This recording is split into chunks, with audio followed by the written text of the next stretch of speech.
국립대학교 유현준 교수님이 쓰신 유현준의 인문건축기행이라는 책이 있습니다. 랜드마크 30개의 건물을 보여주고 있는데요. 특별히 미국 동부의 바이네케 고문서 도서관, 그리고 일본의 요코하마의 윈드타워, 중국 베이징의 CCTV 본사 빌딩, 홍콩의 HSBC 빌딩, 이런 것들을 이제 소개합니다. 그러면서 전통과 낡은 그 방식을 다 타파하고, 그러면서 건축물이라고 하는 것은 뭐냐, 당시 사회의 반영이자 단면이라고 그렇게 설명을 하는 것을 봐요. 옛날에는 옛날식의 건축을 하고, 요즘은 그에 반해서 새로운 시대를 반영하는 것이 건축물이라고 이야기를 합니다. 오늘 본문에 보니까 건축학 개론이 나오고 있습니다. 건축학 개론하면 어떤 영어 제목이 떠오르지 않습니까? 느헤미야라고 하는 사람이 있었습니다. 페르시아에서 예루살렘에 돌아와 가지고 맨 먼저 한 것이 바로 무엇이냐? 성벽을 쌓는 것이었어요. 성벽을 여러분 왜 쌓습니까? 성곽을 쌓는 이유는 국가적으로는 방어막입니다. 그리고 개인적으로는 보호 공간을 위해서 성곽을 쌓죠. 느헤미야도 페르시아에서 돌아와 보니까 예루살렘 성읍이 완전히 무너졌습니다. 폐허가 되어 있었어요. 한마디로 말하면 황성애터가 된 것이죠. 그래서 그가 예루살렘에 돌아와서 제일 먼저 한 것이 바로 뭐였느냐? 예루살렘의 성벽을 쌓는 일이었어요. 여러분, 느헤미야는 예루살렘에 태어난 사람이 아닙니다. 바벨론 포로로 끌려가서 거기서 태어난 이민 2세였어요. 스룹바벨과는 달라요. 그는 제사장 출신도 아니고 레위인 출신도 아닙니다. 그럼에도 불구하고 어릴 때부터 얼마나 부모에게 신앙교육을 잘 받았는지, 오로지 하나님을 사모하고 그리고 예루살렘을 사모하는, 일반 은총의 영역에서도 학문을 굉장히 잘 익혔던 것 같아요. 그래서 아닥사스다 왕 때 술관원장에 이르기까지 뽑힌 것입니다, 여러분. 옛날에도 뭐 그런 고시를 받겠죠. 바벨론은 어떤 나라입니까? 이스라엘을 멸망시킨 나라입니다. 그런데 그 바벨론을 멸망시키고 메대와 함께 파사 왕국을 이뤄, 파사가 뭐냐? 오늘날로 말하면 페르시아입니다. 그러니까 페르시아라는 나라는 오늘날로 말하면 미국과 같은 그야말로 세계 최강의 나라입니다. 세계 최강의 나라예요. 메대뿐만 아니라 바벨론의 원도를 포함하고 있는 세계 최고의 강력한 나라였어요. 그런 나라에 옛날에는 술 시중을 드는 술관원장은 아주 중요한 위치를 차지했습니다. 그런 귀한 위치를 차지했음에도 불구하고 느헤미야의 마음엔 항상 어디에 있었느냐? 예루살렘에 가 있었어요. 그의 가슴에는 예루살렘의 성전이 생각났고, 그리고 성곽을 향한 그 예루살렘의 성벽에 대한 사모함으로 그 가슴 속에 별이 반짝이며 빛나고 있었습니다. 과거에 페르시아의 왕들은 포도주, 와인을 굉장히 즐겼습니다. 에스더서에 보니까 아하수에로 왕 때 보니까 잔치를 120일 동안 했잖아요. 온 토의 제사들을 다 모으게 하고 성읍에 뭐 읍면단위의 장들까지 다 모이게 해서 120일 잔치를 했어요. 그런데 그 잔치, 그리고 왕이 먹는 음식이나 포도주에 독이 있을 수 있거든요.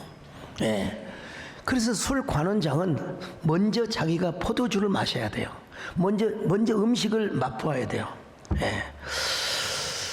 그럼에도 불구하고 그 술 관원장이 되었던 것은 왕이 얼마나 신임을 하고 얼마나 그를 철저하게 믿었으면 그런 사람을 술 관원장으로 시켰겠습니까? 이 사람은 잔치만 함께 할 뿐만 아니라 왕의 사석에서 포도주를 따라 드리면서 술시중을 들면서 동시에, 그렇다고 여러분 술 선전하는 건 전혀 아닙니다. 과거 얘기를 하는 거예요. 왕에게 조언도 하고 어드바이스도 하고 나름대로 상담자 역할을 했던 역할이 바로 당시의 술 관원장이었습니다. 그가 비록 그렇게 높은 직위를 차지하고 권력을 좌지우지할 수 있는 사람이었음에도 불구하고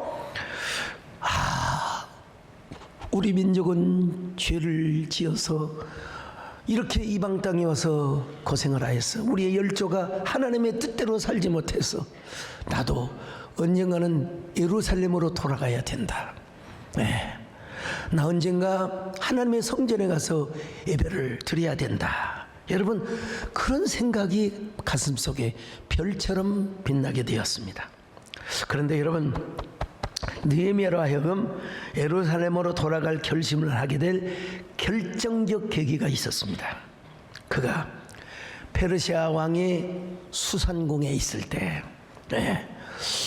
자기 형제 중에 하나, 아마 학자들은 동생이었을 거라고 추정을 하는데 하여튼 형제 중에 하나가 와서 예루살렘 성은 거의 대부분 허물어졌고 성문은 모두 불탔고 사람들이 사로잡혀 갔다고 연락을 준 거예요. 연락을 가지고 온 겁니다. 느헤미야 1장 1절로 3절을 봅니다. 시작. 하갈의 아들 느헤미야의 말이라.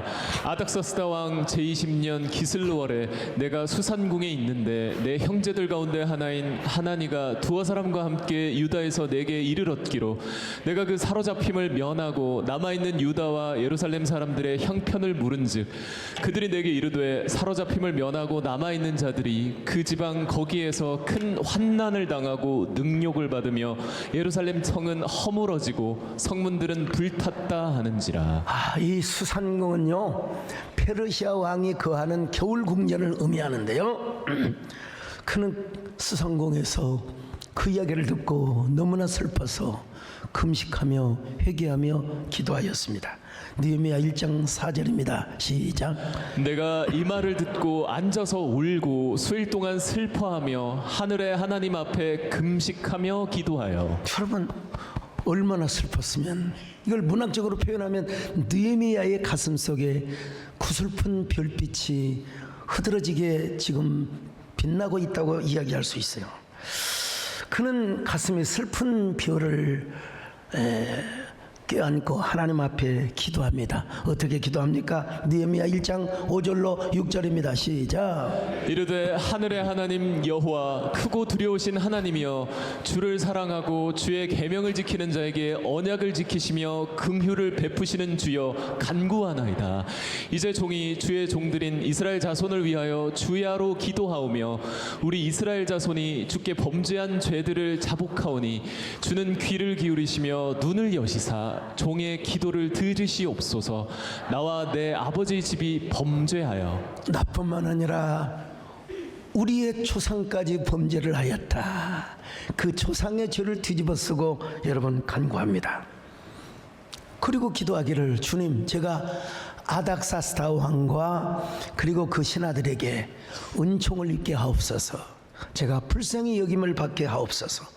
자, 1장 11절을 보십니다. 시작. 주여 구하오니 귀를 기울이사 종의 기도와 주의 이름을 경외하기를 기뻐하는 종들의 기도를 들으시고 오늘 종이 형통하여 이 사람들 앞에서 은혜를 입게 하옵소서 하였나니 그때 내가 왕의 술관원이 되었느니라. 여러분, 며칠 동안만 기도한 게 아니라 적어도 제가 볼 때는 한 4개월 정도 기도한 것 같아요. 그 소식을 들었을 때가 아닥사스다 왕 20년이라고 했어요. 자, 느헤미야 1장 1절 보십니다. 시작. 하갈의 아들 느헤미야의 말이라. 아닥사스다 왕 제20년 기슬루월에 내가 수산궁에 있는데. 자, 기슬루월. 그런데 기슬루월이 언제냐면 우리 달력에 의하면 11월 12월을 말해요. 그러니까 왕이 겨울 궁전에 있죠. 근데 느헤미야가 왕에게 고국으로 돌아가고 싶다고 고백을 한 달은 언제냐? 니산월입니다. 니산월. 니산월은 3월 4월을 말합니다. 참 희한한 게요. 니산월이라고 하는 뜻이 아람어로 시작의 달, 구원의 달이라는 의미가 있어요. 예. 자, 예레미야 2장 1절을 보십니다. 시작. 아닥사스다 왕 제20년 니산월에 니산월에, 예. 니산월에. 그때 이제 느헤미야가 아닥사스다 왕 앞에 아주 슬픈 모습으로, 마치 우리로 말하면 우울증에 걸린 사람처럼 왕이 가서 포도주를 따라 드렸습니다. 오늘 성경에 보니까 수심이 가득하였다고 그랬어요. 느헤미야 2장 1절 하반절입니다. 시작. 내가 그 포도주를 왕에게 드렸는데 이전에는 내가 왕 앞에서 수심이 없었더니. 왕 앞에 수심, 다시 말하면 우울한 모습으로 나갔어요. 당시에 왕 앞에 웃음이 가야 됩니다. 왕이여 만세수를 하옵소서, 이래야 돼요. 근데 슬픈 기색을 하고 가면 왕에게 무슨 도전적이고 왕에게 반항하는 그런 행위였어요. 과거의 고대 근동에서는 말이죠.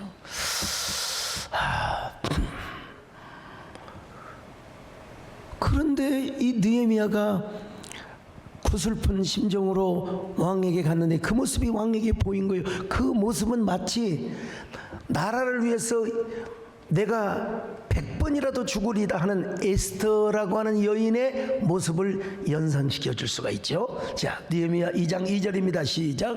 왕이 내게 이르시되 네가 병이 없거늘 어찌하여 얼굴에 수심이 있느냐, 이는 필연 내 마음에 근심이 있음이로다 하더라. 그때 내가 크게 두려워하여.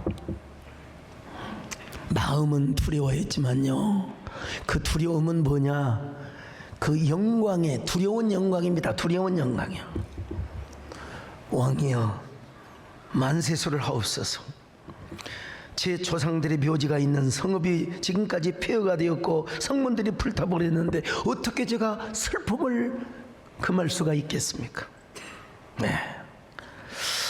2장 3절을 다시 한번 볼까요? 시작. 왕께 대답하되 왕은 만세수를 하옵소서. 내 조상들의 묘실이 있는 성읍이 이제까지 황폐하고 성문이 불탔사오니 내가 어찌 얼굴에 수심이 없사오리까 하니.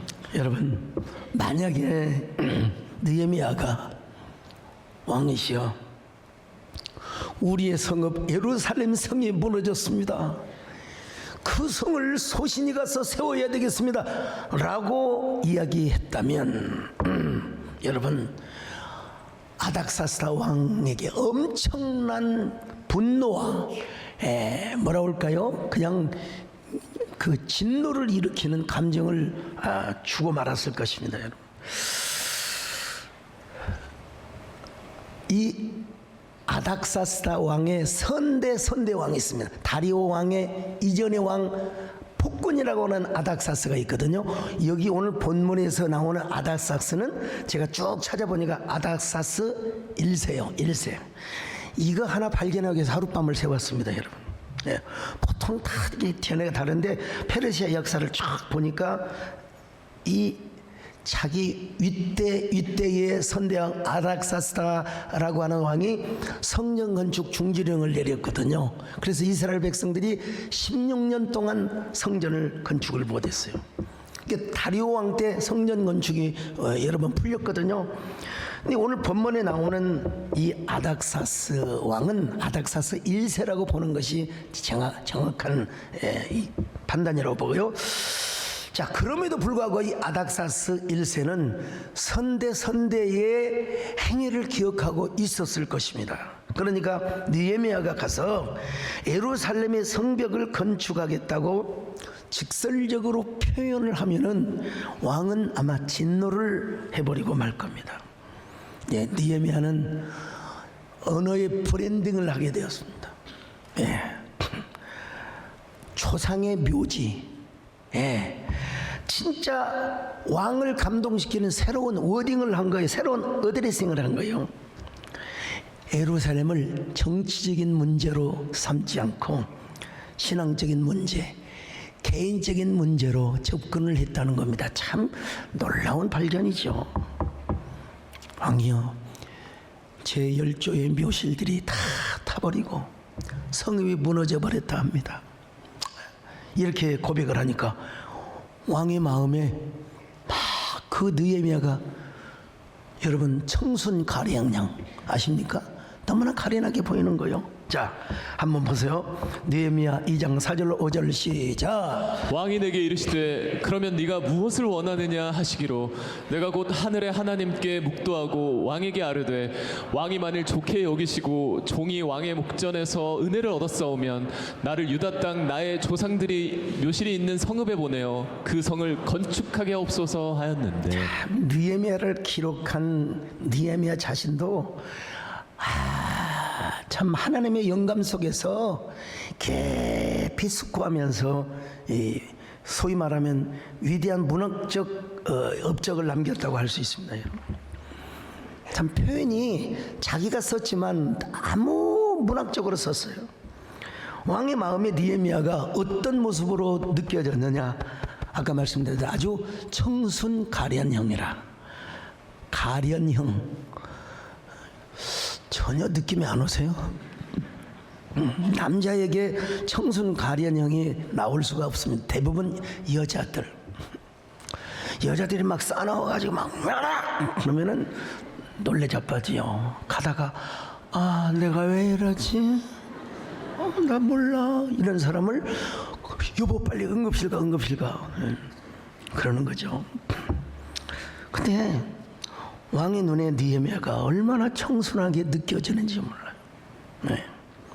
그래서 왕이 느헤미야를 도와줍니다. 그래, 고국에 가라.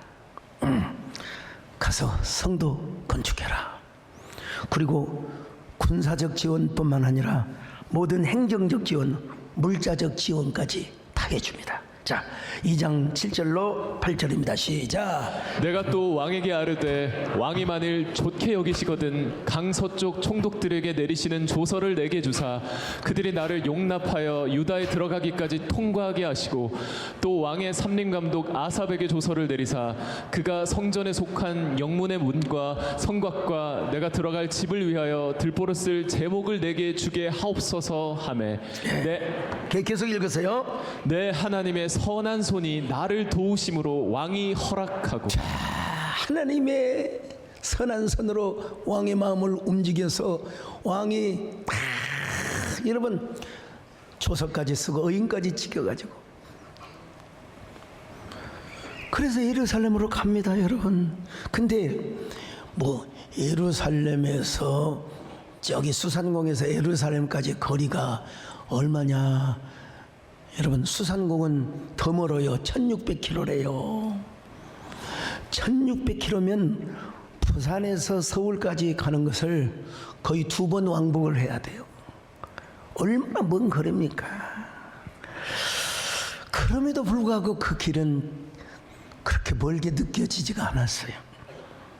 하루하루가 가슴속에서 별이 빛나고 황홀하고 두려운 영광으로 가득했어요. 비록 수산에서 예루살렘까지 가는 길이 멀고도 험한 길이었지만 사명이 생명이고 사명이 눈물이라는 사실을 알았을 거예요. 예루살렘에 도착을 해서 보니까 진짜 성문이 다 타버리고 성곽이 다 무너져 버렸어요.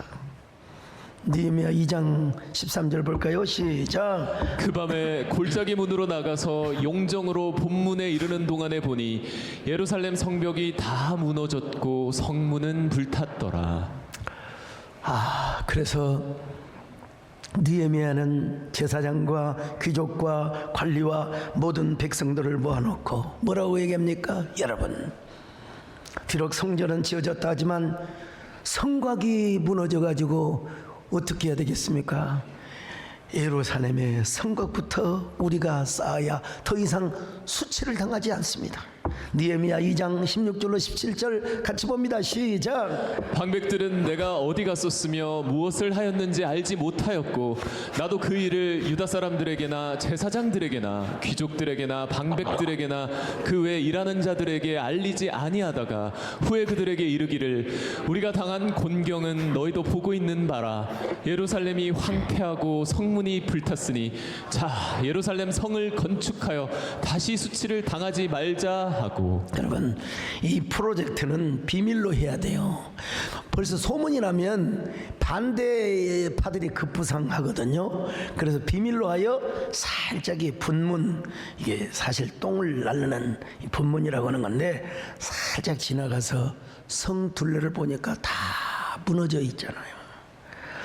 아니나 다를까 이게 성곽을 쌓기 시작하니까 호른 사람 산발락과 암몬 사람 도비아와 그리고 아람 사람 게셈이 반대를 하기 시작하는 거예요. 자, 2장 19절 시작. 호론 사람 산발락과 종이었던 암몬 사람 도비아와 아라비아 사람 게셈이 이 말을 듣고 우리를 업신여기고 우리를 비웃어 이르되 너희가 하는 일이 무엇이냐 너희가 왕을 배반하고자 하느냐 하기로. 자, 여러분, 이런 공격이 와요. 한마디로 말하면은 가짜 뉴스 막 없는 얘기를 지어서 만들어내는 뭐 이런 막 그냥 소문을 퍼뜨리기 시작합니다. 그래도 느헤미야는 강력한 카리스마와 리더십을 가지고 예루살렘 성을 중수해 갑니다. 그 내용이 느헤미야 3장에 아주 자세하게 뭐 다 읽을 수는 없지만 자세하게. 자, 근데 거기서 제사장이 맨 먼저 솔선수범을 하게 됩니다. 그리고 그 저기 베들레헴에 양을 치던 베데가람의 족속들까지 다 분문을 지켜야 하고 이런 걸 보게 되는데요. 그러자 막 주역 안으로 조를 나누어서 성을 쌓아가는데 호른 사람 산발랏이 이 소식을 듣고 분노를 하며 얼마나 조롱을 하는지 몰라요. 자, 느헤미야 4장 1절입니다. 시작. 산발랏이 우리가 성을 건축한다 함을 듣고 크게 분노하여 유다 사람들을 비웃으며. 암몬 사람 도비아도 마찬가지입니다. 4장 3절 시작. 암몬 사람 도비아는 곁에 있다가 이르되 그들이 건축하는 돌 성벽은 여우가 올라가도 곧 무너지리라 하더라. 이건 뭔 줄 아세요? 그 말의 파워지요. 그러니까 가짜 뉴스를 생산해서 야, 너희들 성 쌓아봤자 아무 소용없어. 여우가 올라도 무너져. 그래서 느헤미야가 뭐라고 합니까? 여러분, 대꾸도 하지 않아요. 무시하는 거예요. 그리고 하나님 앞에 이렇게 기도를 하는 것입니다. 자, 느헤미야 4장 4절로 5절을 보십니다. 시작. 우리 하나님이여 들으시옵소서. 우리가 업신여김을 당하나이다. 원하건대 그들이 욕하는 것을 자기들의 머리에 돌리사 노략거리가 되어 이방에 사로잡히게 하시고 주 앞에서 그들의 악을 덮어두지 마시며 그들의 죄를 도말하지 마옵소서. 그들이 건축하는 자 앞에서 주를 노하시게 하였음이니이다 하고. 느헤미야가 계속해서 무시의 전략으로 가니까 이 사람들이 이제 내가 직접적으로 쳐들어가겠다. 백성들의 마음을 막 뒤흔들어 놓는 거예요. 자, 느헤미야 4장 7절로 8절입니다. 시작. 산발락과 도비아와 아라비아 사람들과 암몬 사람들과 아스돗 사람들이 예루살렘 성이 중수되어 그 허물어진 틈이 메꾸어져 간다함을 듣고 심히 분노하여 다 함께 꾀하기를 예루살렘으로 가서 치고 그곳을 요란하게 하자 하기로. 여러분, 시편 122편에 보면은 예루살렘을 사랑하는 자가 복되도다 그랬어요. 여러분, 복이 없는 사람들이 지금 암몬 사람 저기 뭐요 블레스 사람 아스돗 사람까지 다 합해가지고 여러분 지금 예루살렘 성벽이 건축이 되는 것을 지금 방해하고 있는 겁니다. 여러분, 방해하고 있는 거예요. 그러나 여러분, 중요한 건 뭐냐? 느헤미야의 마음입니다. 느헤미야 마음이 아유, 이렇게 환경이 어두우니까 우리가 성 쌓는 걸 중지해야지, 우리가 눈치 보면서 해야지. 그러지를 않았어요, 여러분요. 그러면 그럴수록 느헤미야의 가슴 속에 사명의 별, 비전의 별이 빛나고 있었고요. 그리고 하나님께 기도하며 밤낮으로 파수꾼을 세웠어요. 자, 느헤미야 4장 9절입니다. 시작. 우리가 우리 하나님께 기도하며 그들로 말미암아 파수꾼을 두어 주야로 방비하는데. 여러분, 물론 그렇게 막 가짜 뉴스를 퍼뜨리고 공격하니까 유다 사람 일부가 좀 마음이 잠시 흔들린 적은 있습니다. 이 공동체에 100%가 없어요. 뭐 단 1%, 2%라도 흔들린 사람이 있었어요. 자, 느헤미야 4장 10절로 11절입니다. 시작. 유다 사람들은 이르기를 흙 무더기가 아직도 많거늘 짐을 나르는 자의 힘이 다 빠졌으니 우리가 성을 건축하지 못하리라 하고, 우리의 원수들은 이르기를 그들이 알지 못하고 보지 못하는 사이에 우리가 그들 가운데 달려 들어가서 살육하여 역사를 그치게 하리라 하고. 저렇게 반대가 많은데, 저렇게 우리를 향하여 핍박이 있는데 우리가 도성을 쌓을 수 있을까? 힘도 없고 뭐 재력도 없고, 또 우리가 성을 쌓는 동안에 다 우리 자녀들을, 또 우리의 가족들을 저놈들이 생포해가면 어쩌나. 여러분, 이런 두려움을 주기 위해서 이 사람들이 작당 모의를 하고 있었던 것입니다. 이때 느헤미야가 귀족과 관리들과 백성들에게 이렇게 말합니다. 여러분, 두려워하지 마십시오. 여러분은 저들을 바라보지 마시고 하나님을 보시기를 바랍니다. 여러분의 자녀와 여러분의 아내를 위해서 여러분이 싸우시기를 바랍니다. 느헤미야 4장 14절 시작. 내가 돌아본 후에 일어나서 귀족들과 민장들과 남은 백성에게 말하기를, 너희는 그들을 두려워하지 말고 지극히 크시고 두려우신 주를 기억하고 너희 형제와 자녀와 아내와 집을 위하여 싸우라 하였느니라. 그래서 한쪽 팀은 방어하고 한쪽 팀은 성을 쌓고. 자, 16절 확인해 볼까요? 4장 16절 시작. 그때로부터 내 수하 사람들의 절반은 일하고 절반은 갑옷을 입고 창과 방패와 활을 가졌고, 민장은 유다 온 족속의 뒤에 있었으며. 자, 여러분, 그러면서 이제 느헤미야가 뭐라고 이야기를 합니까? 너무 걱정하지 마십시오. 우리가 활을 잡고 우리가 또 창을 잡고 있긴 하지만, 그러나 싸워주실 분은 누구냐? 우리 하나님이십니다. 하나님이 우리를 위해 싸워주십니다. 하나님이 여러분을 위해 싸워주십니다. 자, 느헤미야 4장 20절 같이 봅니다. 시작. 너희는 어디서든지 나팔 소리를 듣거든 그리로 모여서 우리에게로 나아오라. 우리 하나님이 우리를 위하여 싸우리라 하였느니. 우리 하나님이 우리를 위하여 싸워주시리라. 그래서 여러분, 말 한마디가 그렇게 중요한 겁니다. 말 한마디가. 하나님이 우리를 위해 싸워주실 것이다. 이 말씀 한마디에 감동을 받아가지고 동틀 때부터 별이 뜰 때까지, 별이 뜰 때까지, 절반은 성 안에, 절반은 성 바깥에서, 그야말로 별이 빛나는 밤에. 그러자 산발락과 도비아와 게셈의 원수들이 느헤미야를 살해하려고 합니다. 그러기 위해서 느헤미야를 만나자고 하는 거예요, 여러분요.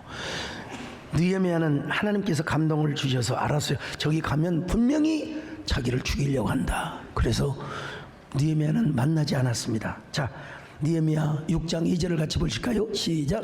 산발락과 게셈이 내게 사람을 보내어 이르기를, 오라 우리가 오노 평지한 촌에서 서로 만나자 하니 실상은 나를 해하고자 함이었더라. 참, 하나님의 사람은 하나님이 함께 하시고요, 하나님께서 감동을 주신 것 같아요. 지혜를 주셔서 안 나갔어요. 그러자 이제 공개 편지를 보내는 겁니다. 비밀 편지가 아니라, 봉인된 편지가 아니라, 요즘으로 막 유튜브로 떠들어대는 거예요. 당신과 유다 사람들은 지금 아닥사스다 왕에게 반항을 하고 있는 것이요, 대항을 하고 있는 것이요. 우리를 더 이상 만나주지 않으면 우리는 아닥사스다 왕에게 고발 조치를 할 거요. 그러니 존말로 할 때 만납시다. 자, 6절로 7절 봅니다. 시작. 그 글에 이르기를, 이방 중에도 소문이 있고 가스무도 말하기를 너와 유다 사람들이 모반하려 하여 성벽을 건축한다 하나니 내가 그 말과 같이 왕이 되려 하는도다. 또 내가 선지자를 세워 예루살렘에서 너를 들어 선전하기를 유다의 왕이 있다 하게 하였으니 지금 이 말이 왕에게 들릴지라. 그런즉 너는 이제 오라. 만나자 함께 의논하자 하였기로. 함께 조용히 만나서 해결하자, 화해하자.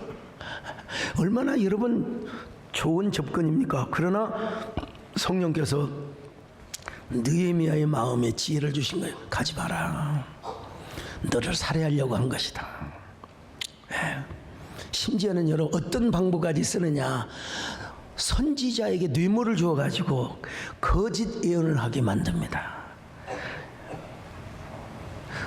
무슨 예언을 합니까? 가서 성전에 가서 숨어라. 여러분 얼핏 보면 성전에 가서 숨어서 기도하는 것 뭐 옳은 얘기죠. 근데 느헤미야의 마음속에 두려움을 주기 위해서, 근데 느헤미야가 정말 훌륭한 부분이 있어요. 물론 하나님의 은혜 안에서만 그렇게 이야기할 수 있는데요. 그렇게 성곽을 쌓아놓고 이제 수문 앞 광장, 워러게이트라고 하죠. 그 수문이 아무튼 있었던 것 같아요. 그 앞에서 부흥회를 하는데 누구를 강사로 초청하느냐?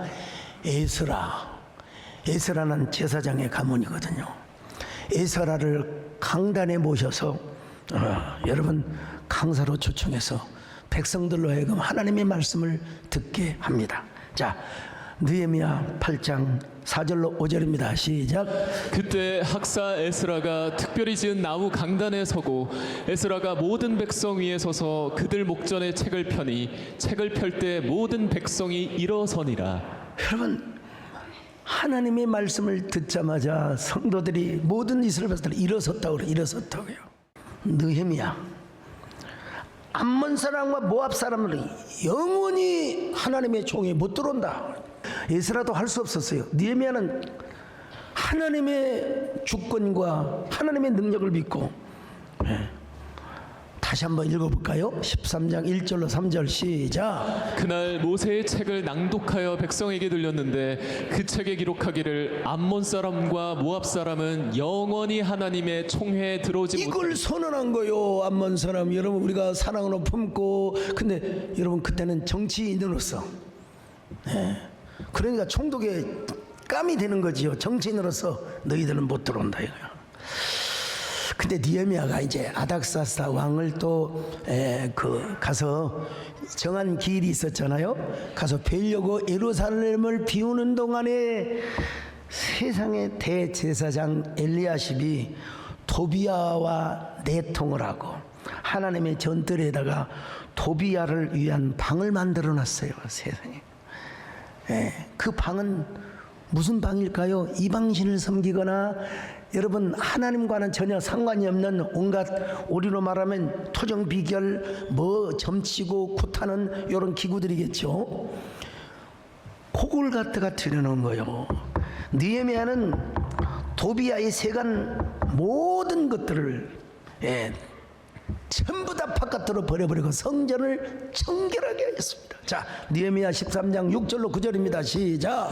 그때는 내가 예루살렘에 있지 아니하였느니라.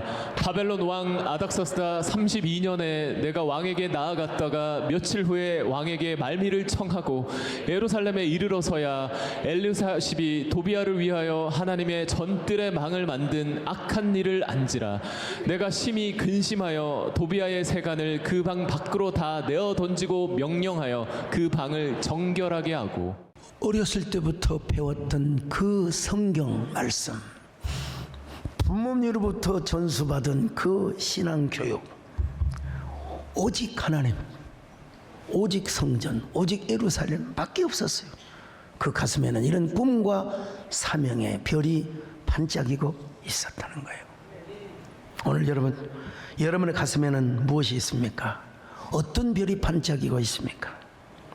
여러분의 가슴 속에 사명의 별, 여러분의 가슴 속에 비전의 별, 하나님의 축복의 별이 반짝이시기를 바랍니다. 하나님만이 주시는 그 별, 여러분의 가슴 속에 품을 수 있기를 바랍니다. 여러분의 마음 안에 시온의 성전을 이루시기를 바랍니다. 여러분의 마음들이 모여서 세대의 성전을 이루어갈 수 있기를 바랍니다.